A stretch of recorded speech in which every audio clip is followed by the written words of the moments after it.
Today, on March 30th, 2026, the most powerful man in the world finds himself genuinely stuck in a way most people have not noticed. Not stuck in a political scandal, and not stuck in a trade dispute, stuck in something far more dangerous and far harder to escape. He is caught inside a military and diplomatic situation where every single option available to him makes things actively worse, not better. And here's what almost nobody in mainstream media is actually explaining clearly. This is not a trap that someone deliberately set for Trump. This is a trap that the logic of the situation itself created over years. And once you understand how it works, everything coming out of Washington starts to make sense. The decisions will feel desperate. They will feel contradictory. They will feel impossible to explain. And that is because they genuinely are. So today I want to walk you through exactly what this trap looks like, how it was built, and why escaping it is far harder than it appears from the outside. Let us start with the basic geometry of the problem, because understanding the geometry is what makes everything else click into place. Trump is standing between two forces that are pulling in sharply opposite directions, and critically, both of them are supposed to be on his side.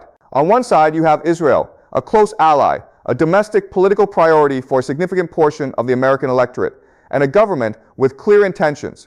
A government that has made it absolutely clear it sees Iran as an existential threat and that it intends to act on that belief with or without full American backing. On the other side, you have the reality of what a broader conflict with Iran actually means for the United States in hard practical terms.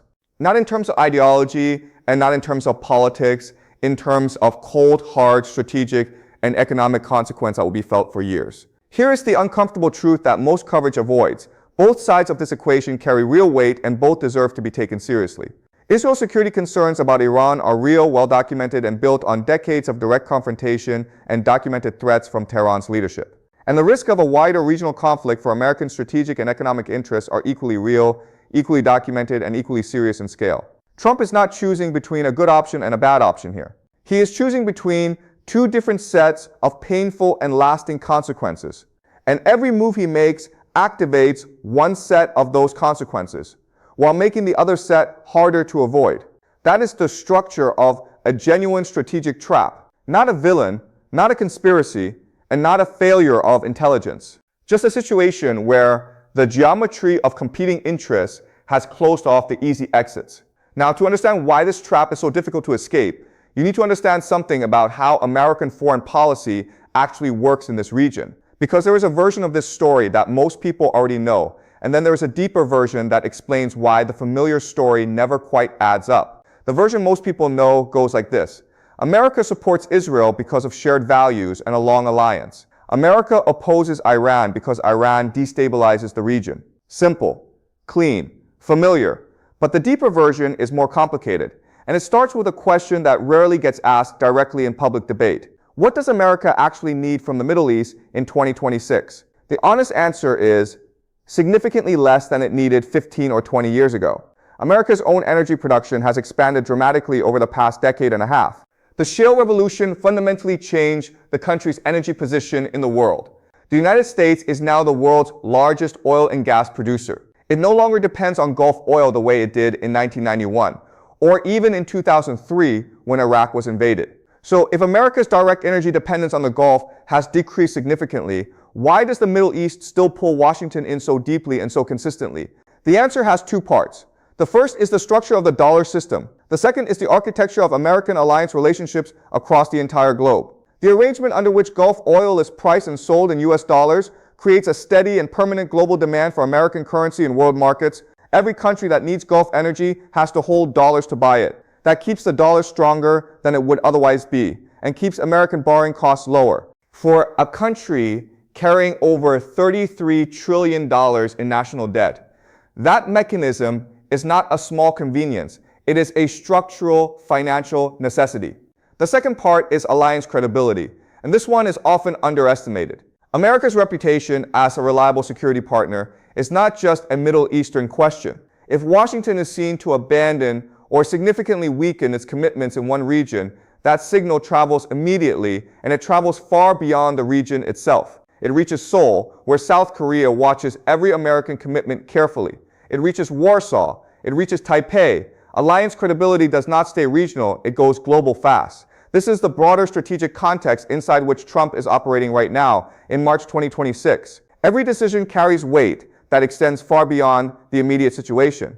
If you are finding this analysis useful, drop a comment below and tell me, do you think Trump actually has a real way out of this? I read every single comment, and if this kind of deep dive breakdown is what you want to see more of on this channel, hit the like button. It genuinely helps this content reach more people asking the same questions. Now let us go deeper into the trap because it has layers. And the next layer is where things start to get genuinely uncomfortable for Washington. The question is not just what Trump wants to do in this situation. The real question is what the situation will actually allow him to do. Those are two very different things. To understand that gap between intention and reality, we need to look at the three specific moves available to him right now and the hidden costs buried inside each one. The first move is full public support for Israeli military operations against Iran. The second is pressuring Israel to hold back while pursuing a diplomatic track with Tehran. The third is what strategists call strategic ambiguity, saying different things to different audiences, while hoping events resolve before the contradictions are fully exposed. Each of these approaches has been tried before by previous American administrations. Each of them has a documented track record, and none of that track record is reassuring.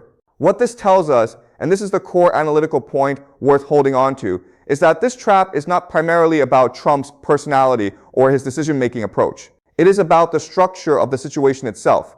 A different president would face exactly the same geometry.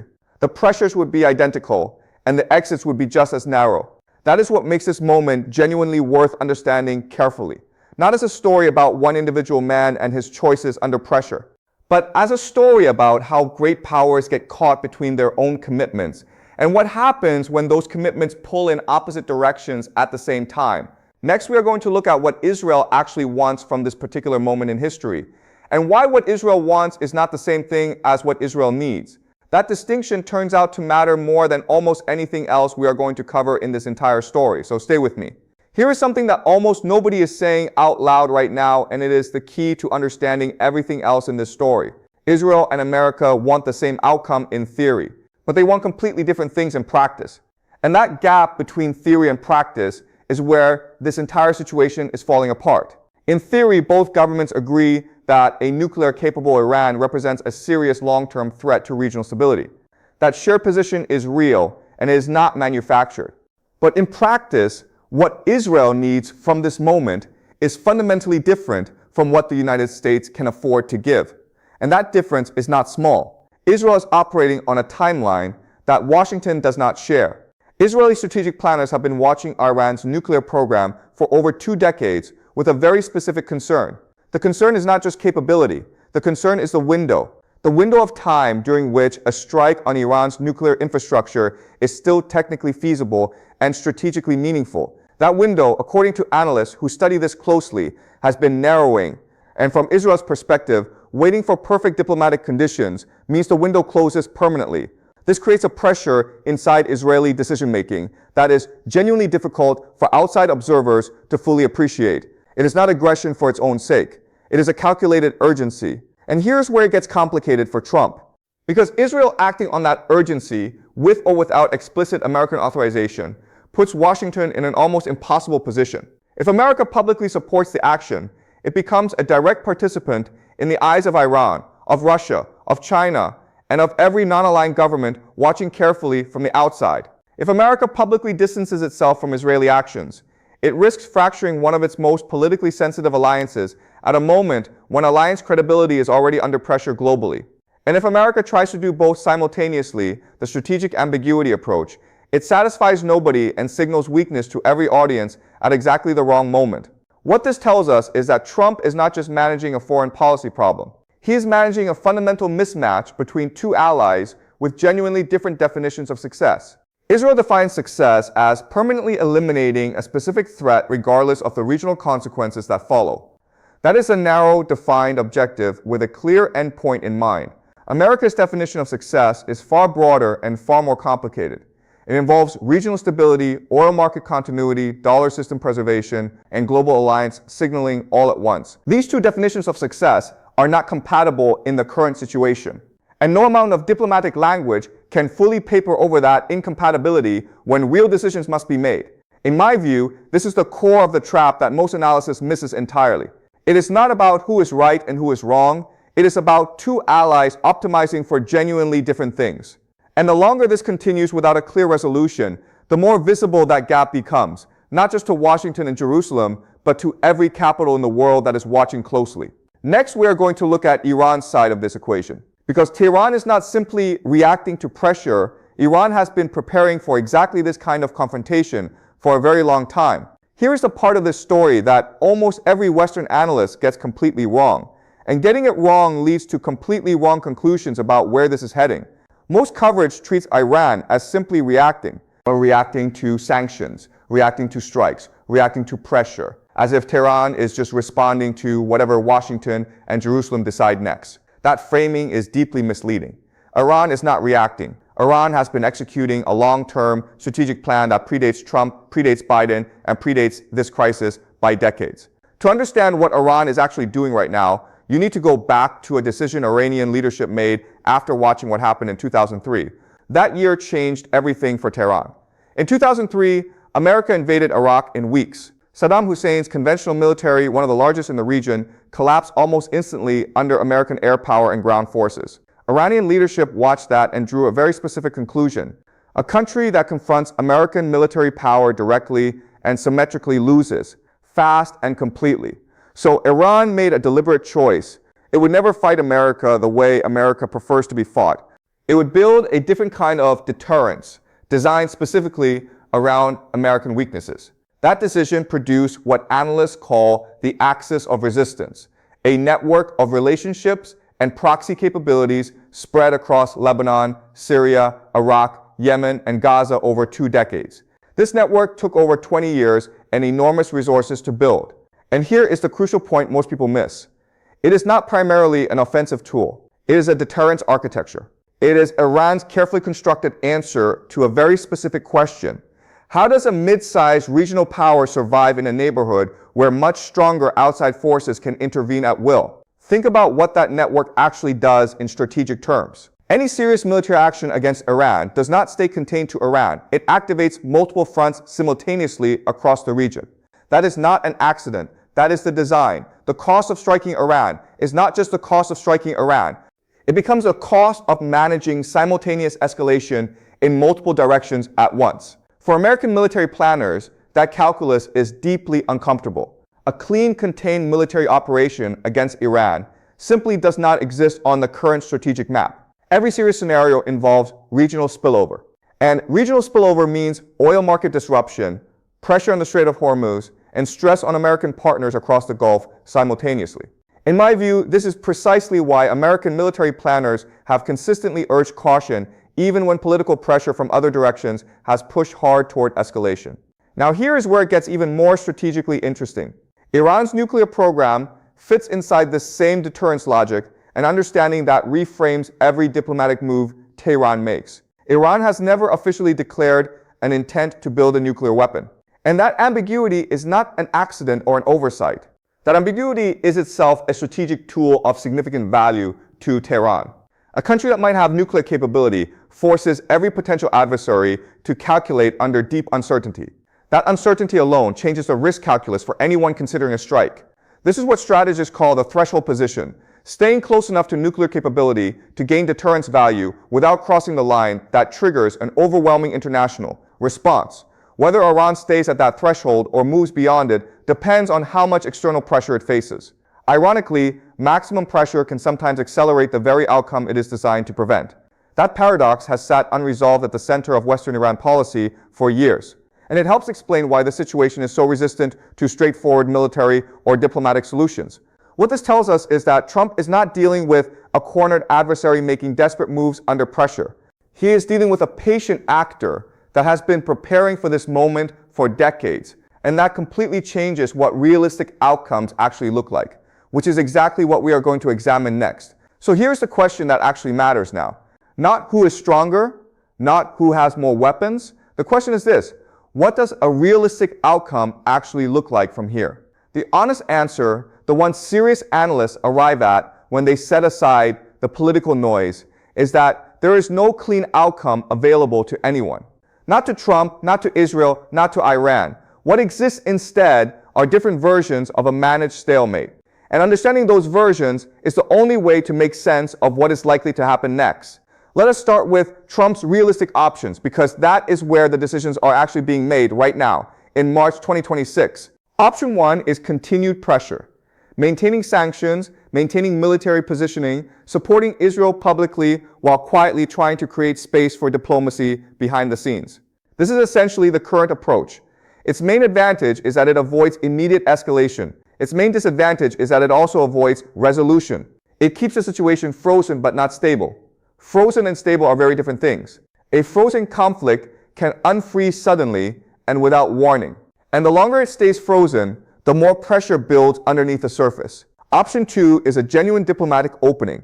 Some form of back-channel engagement with Tehran, potentially through intermediaries like Oman, which has historically played that bridging role. This option is not fantasy.